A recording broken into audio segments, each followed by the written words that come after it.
Hold on, did I get this completely wrong? Did Gonzalez win that fight? I think it happens this summer. Ooh, I think it might be right, but then I'm like, no. And then Yes, people, I am Savage Dan. I'm Paulie Malignaggi. You are watching Mouthpiece, the official boxer podcast. Hello and welcome back to Mouthpiece, the unfiltered boxing show. And once again, I'd like to congratulate Chelsea on bringing my predictions to life, beating Liverpool and beating Everton. But dropping points to Leeds doesn't make much sense. I don't know. Anyways, as always, like, comment, subscribe, leave questions, all of that. And last week, the best question was, who are your top 5 fighters today? Paulie, I'll let you go first. Oh, man, you got to put me on the spot right now, man. You put me on the spot. All right. Let's see. Oh, I'm going to go with Crawford. Canelo. I'm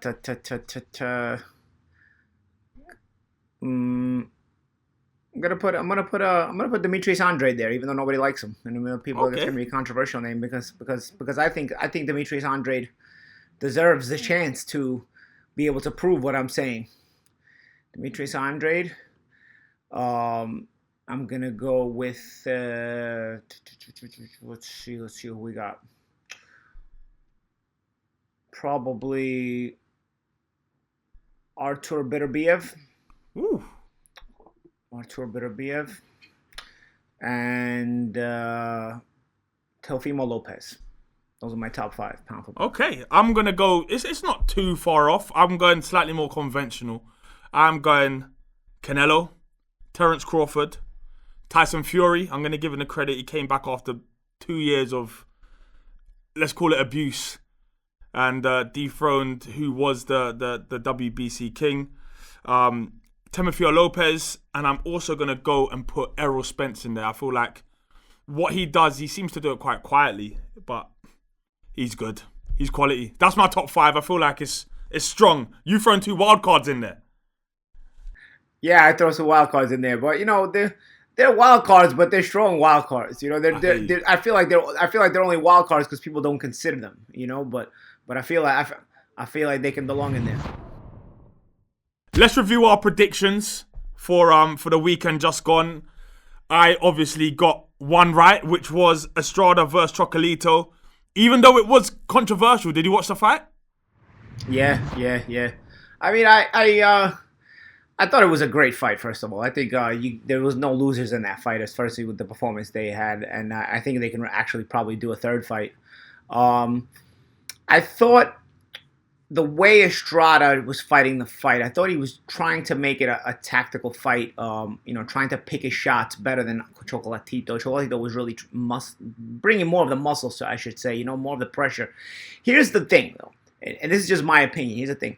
When you try to fight a tactical fight with a guy like Chocolatito or the guy coming at you, you have to make sure you break apart the exchanges, because you don't want to be in those exchanges, because if you're getting into exchanges, then you're backing up out of the exchanges, then you're getting into exchanges, and you're backing up out of the exchanges. To the untrained eye, and let's face it, even professional judges are the untrained eye, it looks like you're losing the exchanges and you're being backed up. So when you're choosing to box and pick your shots, which I thought Estrada was trying to do, you need to do it in a way where there's daylight in between you and the opponent at times. Use your jab, use your feints. You just set up situations where you're not constantly battling all 3 minutes. I felt like that was a great fight to watch for the layman fan in terms of complete and utter total action. Nothing to complain about. But if you're trying to win the fight in a tactical way, I don't think that's the way you go about it, even if you're picking your spots very well. Because, once again, to the untrained eye, it just looks like you're both going at it and Gonzalez is backing you up. The trained eye will see a little bit in between. But I felt like for that reason, Gonzalez got the win. I don't have a problem with it. I thought it was a close fight. I don't Gonzalez? Gonzalez getting... Chocolatito, yeah. Hello. Hold on. No, Hold on. Did I get this completely wrong? Did Gonzalez win that fight? Roman Gonzalez won the fight, yeah. Why did I feel like I was coming into this and Estrada won the fight? I can't believe it. I can't believe it. I mean, Estrada felt like he won the fight. You know, Estrada. I feel like Estrada won the fight. I can't believe we've come on a boxing show and I've got it. I've just had a howler and I've got it wrong. I can't believe it. Oh my gosh. One referee had it 117-111. Is obviously now serving a ban. Is that good? Yes. Is that good for boxing? I feel like we've seen on numerous occasions judges get scorecards completely. Here's the thing. I feel like it was a bit wide. I'll say that. But at the same time, I do feel like, you know, there's so many rounds that are just up in the air. You know what I'm saying? There was just so much action going on that I could see. Like, I've seen worse decisions, for example. You know what I mean? Like, you could see that there's constant action in every round, and maybe you just think it's all going one way, even though there's constant action in every round. You know, it's just like I felt like, listen, if you have something against that kind of scoring, I get it. But and I'm not defending the judge, but I've seen much worse. I feel like I've seen much worse. Well, do you know how crazy it is for me? Because I obviously woke up. I didn't watch the fight live. I woke up, watched. I went on Boxing News. I saw what I thought was the result, which I read it the wrong way round. And then I've watched the fight. And you got the fight was close. You know what? The fight seemed close to me. I don't know how judges managed to get 8-round swings. Am I losing my mind? Am I losing my mind? I feel like... Hold on, are you? Hold on, who won? Am I losing my mind?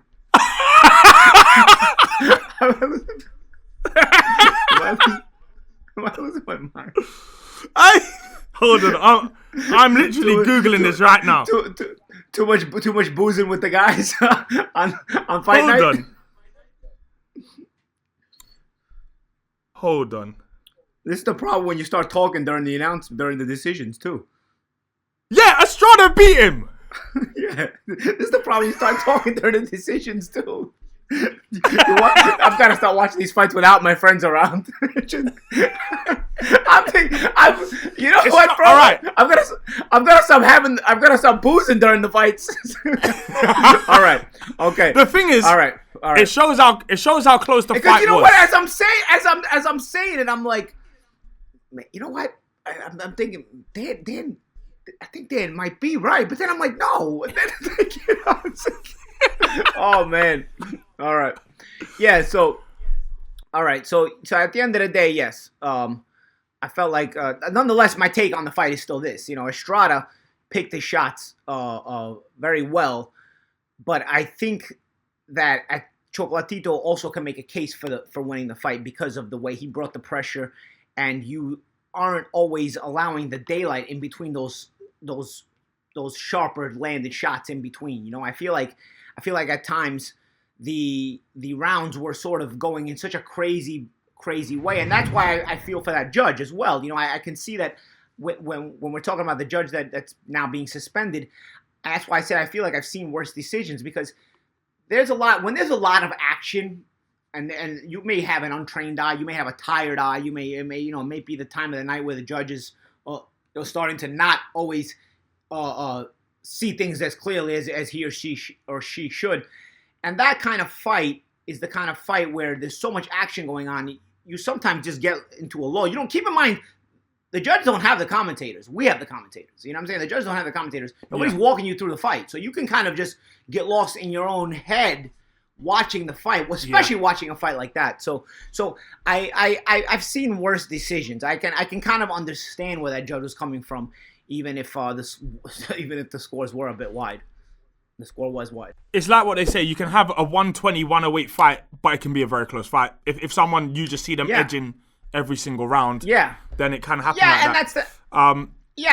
And that's the thing. Sometimes judges, you'll see the opposite, where judges feel like it's a close fight, and you'll see like they'll just start throwing rounds all over the place. You know, I remember the De La Hoya Trinidad fight in 1999, where it was a controversial decision, and I remember Bob Logist, who ends up having the fight for Trinidad, I believe, if I remember correctly. But he gave Oscar the last round. Oscar ran the last 3-4 rounds. He didn't fight the fight. He probably won the first 8 rounds. But you could see, like, the judge was probably having, like, a guilt trip and was like, okay, let me just throw one round the other way just to make it look even. I disagree with judges like that more than I disagree with the judge, like, on Saturday night. Because at least the judge on Saturday night is literally just giving you what he's seeing. Those kind of judges, they start trying to mix and match rounds just because they want to have the fight close. Because you know what? This looks like a close fight, and I don't want my scorecard to get a little too wide. You end up screwing the fighters that way sometimes, because then what happens is those 1 or 2 judge rounds that you were giving one guy because you wanted to make the fight close end up costing him, because later in the fight, the other guy turns the fight around. And now those 1 or 2 rounds... Surely they're trained against this, no? Surely they are they are taught. They're taught, but human emotion is hard to fight, dude. You know what I mean? Human emotion is, human nerves, human emotion. These guys, in the moment, you can only make up your mind in that moment. You don't get the benefit of, like we do, where you're looking back and you're talking and you're saying, okay, I felt like I should score it this way. I feel like I should score it this way. Looking back, it won't be long, Paulie. It won't be long until we have VAR. In the U.S., yes, yes, like in football. In the U.S., they call us Monday morning quarterbacks. We know it all the day after. We know it all. We discuss everything the day after, But in reality, yeah, we might have to. I mean, the VAR for boxing. I mean, you could use it for cuts on headbutts and stuff. I've always believed in that. See what caused a cut on a headbutt and all that other stuff, clashes of heads and on fouls or intentional punches after the bell. I've always believed you can use that instant replay, as they call it in the U.S., or the VAR as they have it in the European football leagues. Which, mind you, even the VAR, not to go off on football, but even the VAR, the referees look at the VAR and they still get it wrong. I mean, it's pretty atrocious sometimes. You heard it here first. VAR coming to boxing sometime soon. Okay, a slightly more straightforward win is the McCaskill against 𝘰𝘯𝘪𝘭𝘵𝘮. I got that one wrong. You got that right. Have we seen the best now of 𝘰𝘯𝘪𝘭𝘮? I feel like McCaskill fought a fight where she just wanted it more. She just fought a hungrier fight. I don't feel like Brækhus is the kind of fighter that it just totally doesn't have it anymore. But you could see 2 skilled ladies in there. Yeah. But you just saw one was just a lot more intense than the other. I mean, McCaskill wouldn't even accept a clinch in there. She was just trying to fight her way in. When they were inside, she was fighting her way in. I think Brækhus actually lost a point for holding. She was just trying to, just maneuver on the inside and move her hands and show the ref she was working, show the judges she's working more. She was a bit more intense. Brækhus landed some good shots herself, and she did some very good boxing herself. But it just seemed like McCaskill was willing to go through more to get the W than was Brækhus. And I don't know if that is really a physical fault of Brækhus more so than it might be a mental fault. Yeah. Maybe you're just all thought out. Maybe you're just done with being that intense at this point in your life, in your career. And McCaskill's where she wants to be. She wants to still be that intense. Sometimes it's just mental, because I think skill-wise, Brækhus still has it. Yeah. You can see she puts some nice shots together, picks her shots well. It's just the intensity wasn't there. And when the intensity's not there, it's usually a mental thing more so than a physical thing. She's almost like the Sean Porter of women's boxing. It's crazy. Just very, very difficult to fight. Very, very intense. Yeah, she gets in your face and she puts really sharp shots in there. And that was overhand rights. Yeah. Sneaky with those shots. Sneaky overhand rights. In the boxing news this week, we have had a mixed bag of news. We obviously heard of the passing of Marvelous Marvin Hagler, who's died at the age of 66. An absolute legend. And you know that there are legends and then there are legends. And Marvin Hagler is just one of the names that, even as an absolute somebody who knows nothing about boxing, you've heard that name all throughout your life. That is a fighter that's given us some of the best fights in history. Do you remember him? Much about him? Yeah, of course. Yeah, I mean, as an 80s kid myself, I'm born in 1980. The 80s stars are some people that are larger than life for me, because those are the first stars. I think the stars of your childhood, the stars of your first decade alive, are always the ones that resonate with you most, because those are what you learn recognize as what a star is. They give you the vision, the view of what a star is. And there's guys in the 80s that gave me that, and Hagler was one of them. You know, you have Hagler, you had Leonard, Tyson in boxing. In wrestling, you had Hulk Hogan. You had Mr. T. You had, those are my guys, Michael Jordan. I'm from the WWF era. So I'm from The Rock, Stone Cold. Stone Cold. Okay, you came later, the Attitude Era, yeah. But even for me, Diego Maradona, those guys in the 80s, there's just a handful of guys in the 80s that really stood out, and you're just like awestruck anytime you get a sight of them. And Hagler's one of these guys for me. By the time I started to understand boxing and watch boxing, Hagler was already retired. But I obviously had heard a lot about him, the big fights with Hearns, and the fight with Hearns, the fight with Leonard, and 2 fights with 𝘠𝘯𝘪𝘯𝘵, who, as an Italian, obviously I know about. Just, you can't say enough about his boxing career. It speaks for itself. But I'll give a tribute to the man. The man, Marvin Hagler, I met several different times both in the United States and in Italy. And this was a guy who, if you watch him on video, was violence personified inside the ring. He wanted to take you out of there. He knew how hard his road had been to get there, and he was not going to give up the trophy, the title, so to speak, the thing that made him the man. Because he had been unfairly not recognized as the man and had it taken from him all the time prior to when he finally won that championship.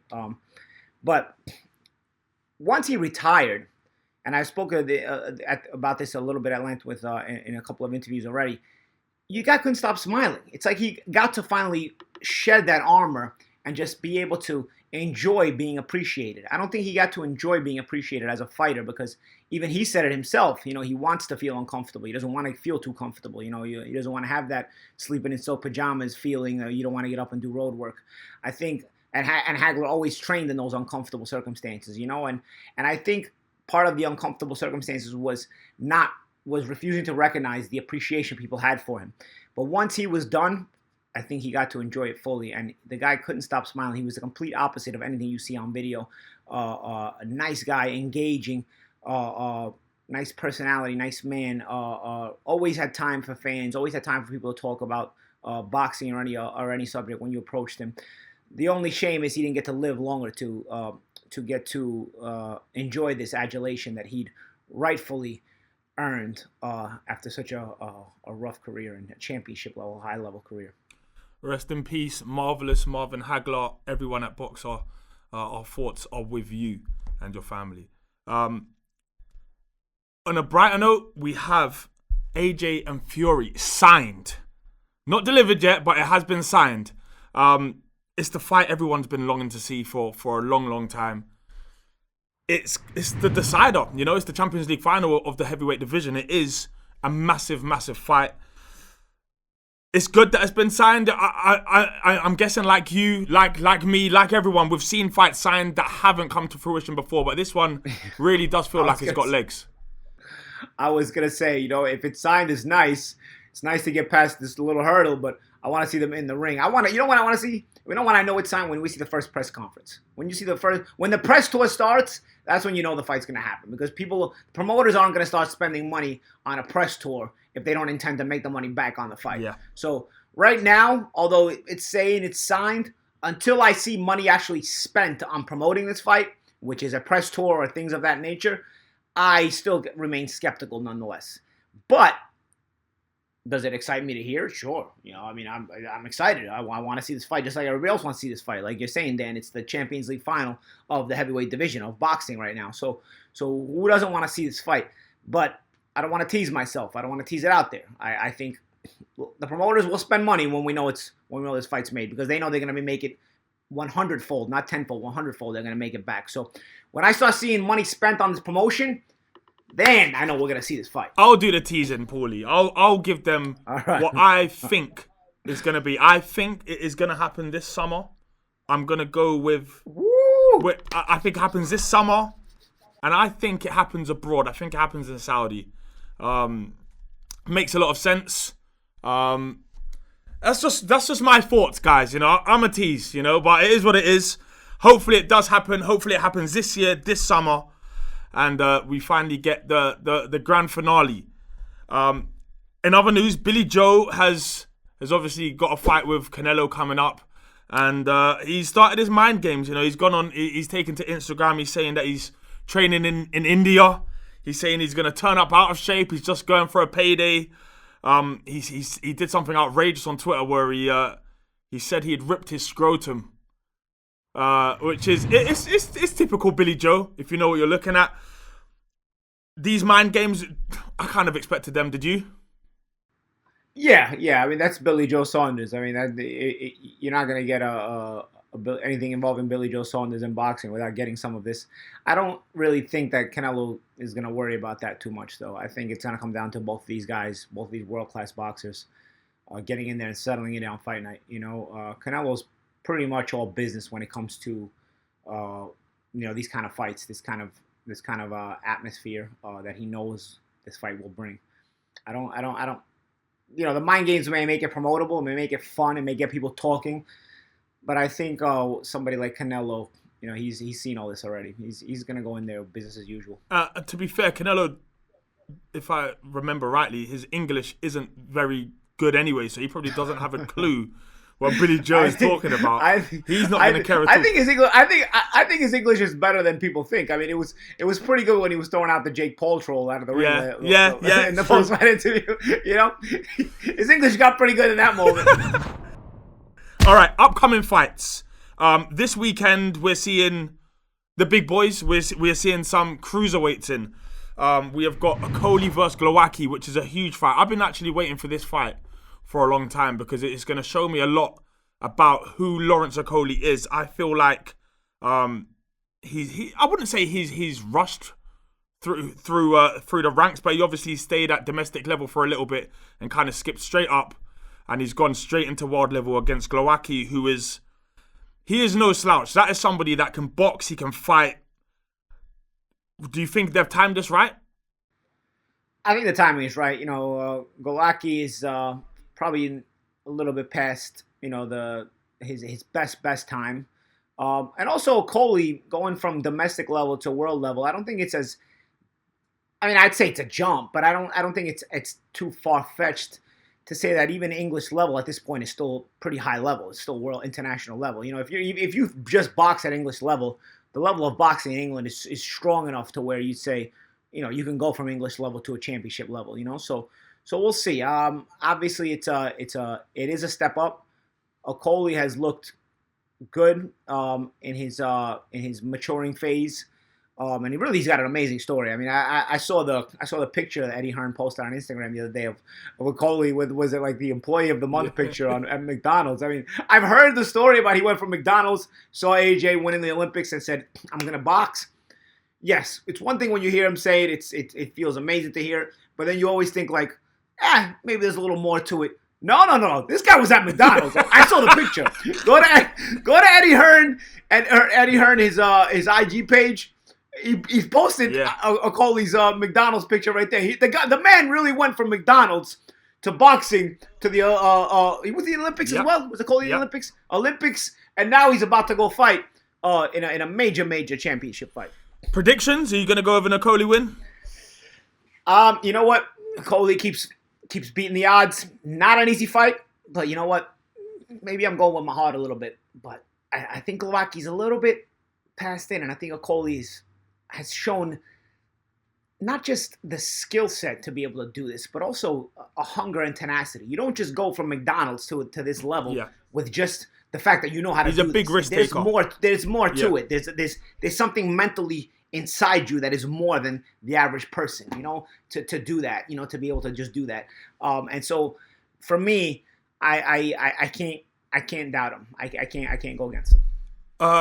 It's a tough one for me because I look at Okolie and stylistically, he doesn't look particularly impressive. I know he's super duper effective, a big risk taker because you don't just go from McDonald's to the Olympics. He has no mental block at all and believes that he can beat absolutely everyone. I like 𝘮𝘮𝘮𝑐. I always have. I've liked his style. I think he can do a bit of both. You want to have a fight, he can have a fight. You want to have a bit of a boxing match, he can do that as well. Okolie's size is the one thing that's making me think that 𝘮𝘮𝑎𝑘i's gonna be quite difficult to get that big overhand left from the back of the room to land on the chin. But you just don't know. I'm gonna go over split decision, and I'm probably not even gonna make a decision. I just think it's gonna be a split decision. That's what I'm going with. A split decision. I don't know which way it's going to go, but I think it's going to be really, really close. I'm not sure if I can see Okolie getting 𝘮𝘮𝑎𝑘i out of there. I think this will go the distance.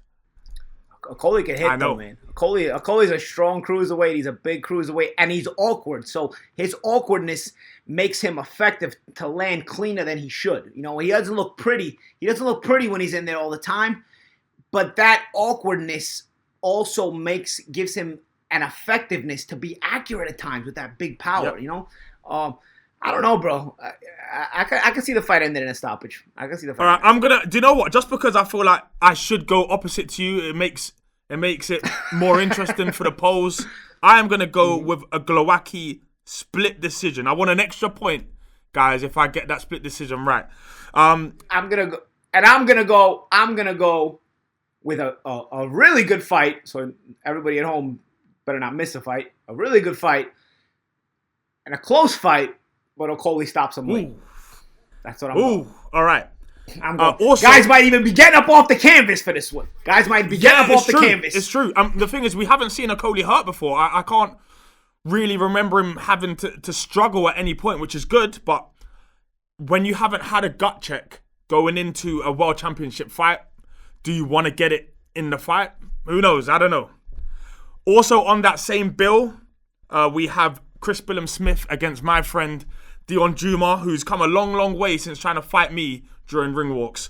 It is another tantalizing fight. I don't know. I look at this and obviously I know Dion's talent. I know how tricky he is. I can't see past a 𝘠𝘮𝘮𝘮𝘮 win. I'm not sure if you know much about the two, Paulie, but they fought. Seems you definitely know more than me if you fight with them on the ring walk. Put it this way, 𝘠𝘮𝘮𝘮𝘮. Let me work out who he's like. He's a tricky southpaw, but he can punch. They have a amateur kind of rivalry, and you know Dion's take would be that Chris Billam has always ran from him since the amateur days, and the reason they're fighting is obviously because 𝘮𝘮𝘮𝘮𝘮 relinquished the British title. Chris Billam-Smith, on the other hand, is a top fighter. I saw him fight against 𝘮𝘮𝘮𝘮𝘮. That was a very, very close fight. He's I think that might be his only loss as well. Very good, very tidy fighter. He's with the McGuigan gym.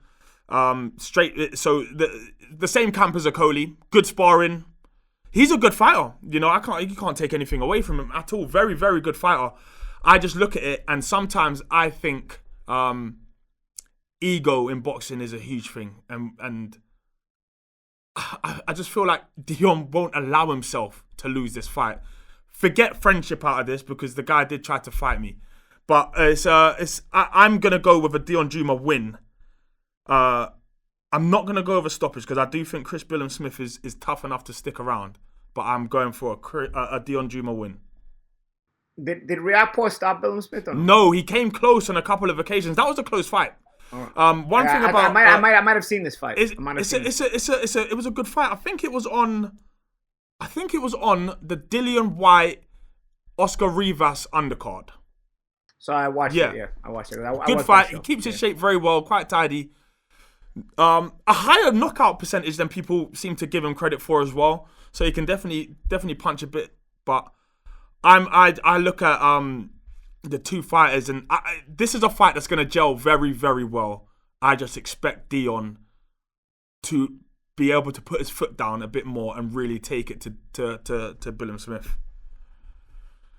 You may as well just give a prediction just because.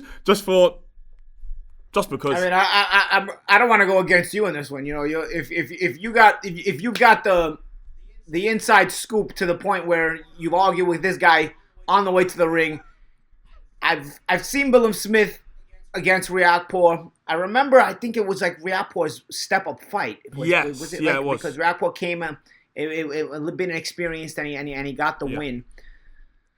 But I don't know anything about your boy, Dan. You're gonna have to trust me. I don't know enough about You're just gonna have to trust me.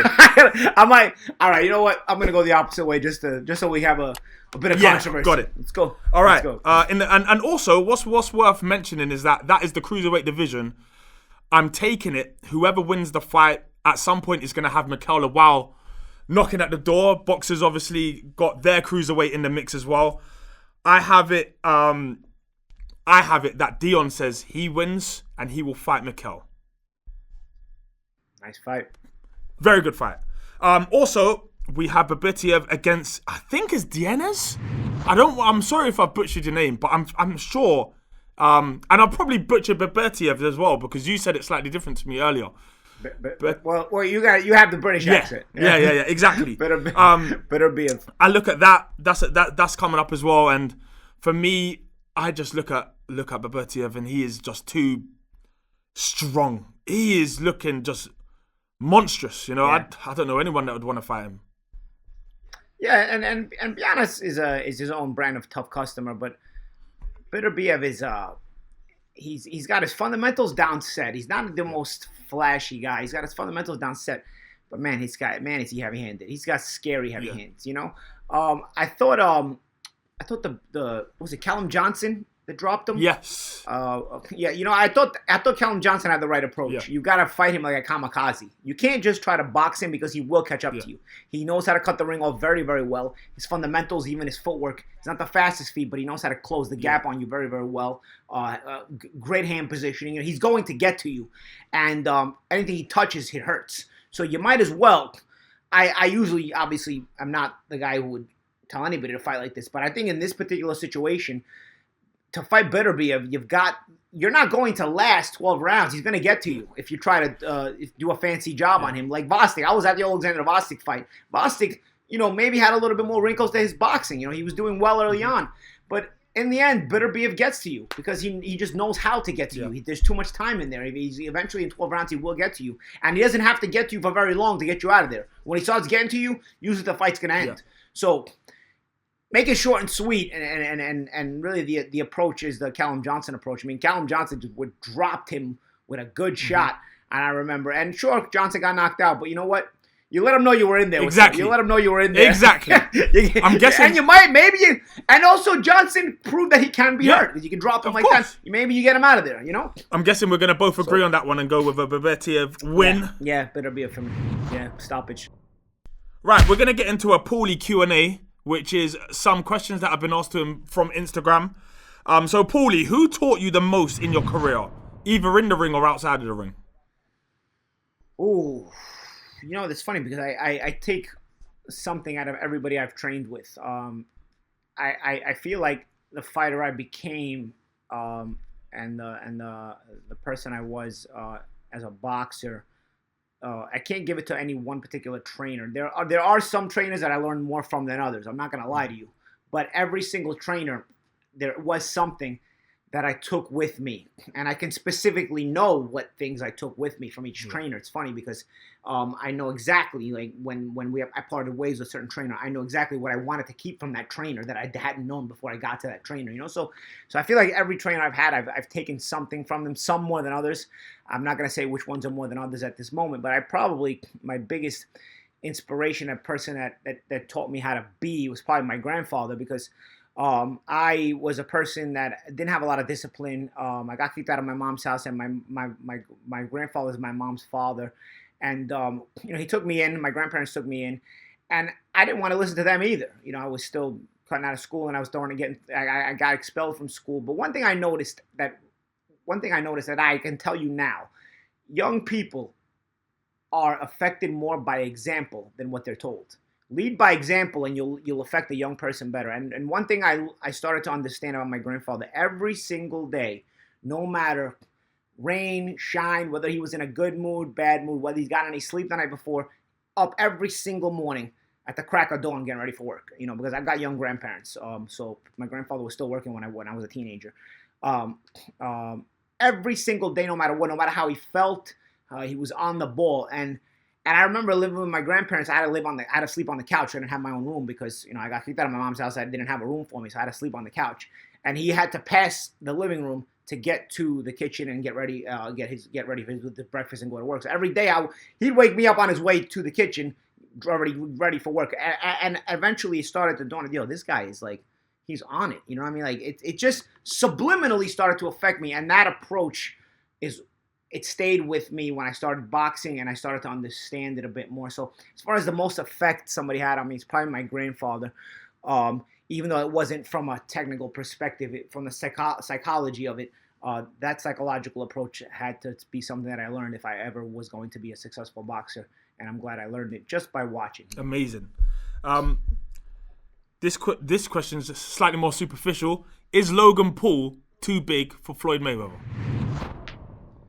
I mean, he's bigger than Mayweather. I wouldn't say he's too big because I think the skill size kind of makes up for it. You've got to make up for it with something.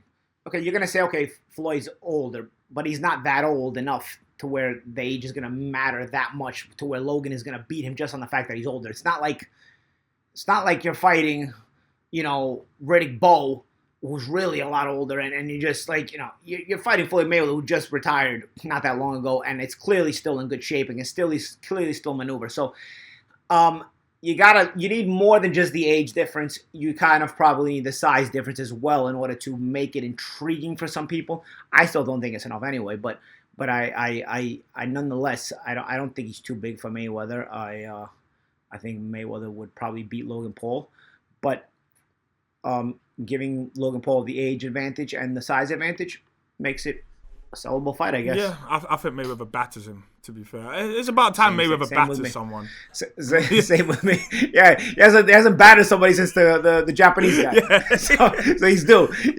What is your favorite boxer fight? My favorite boxer fight out of all the tournaments? There was I'm not gonna remember the names now. Was it the